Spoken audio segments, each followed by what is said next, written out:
خبر شامل کرتے ہیں ضلع تورغر دوڑ میرا سے۔ دوڑ میرا تڑالہ کے مقام پر بارش کی وجہ سے بہت بڑی لینڈ سلائیڈنگ، جس کی وجہ سے روڈ مکمل بند ہو گیا۔ انتظامیہ کو جیسی ہی خبر ہوئی تو ہنگامی بنیادوں پر آپریشن شروع کر دیا گیا۔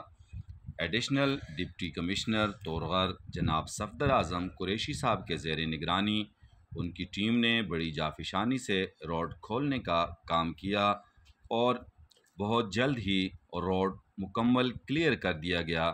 اس موقع پر عمائدین علاقہ اور معززین علاقہ کی بھی ایک کثیر تعداد وہاں موجود تھی، جنہوں نے additional deputy commissioner Torghar Safdar Azam Qureshi کا شکریہ ادا کیا اور ان کی ٹیم کی کارکردگی کو سراہا۔ اس موقع پر ایڈیشنل ڈپٹی کمشنر تورغر جناب صفدر اعظم قریشی نے میڈیا سے بات چیت کرتے ہوئے کہا کہ انشاءاللہ میں اور میری ٹیم اپنی فرائض منصبی میں کسی قسم کی کوئی کوتاہی نہیں کریں گے اور اسی طرح عوام کی خدمت زور و شور سے جاری رہے گی۔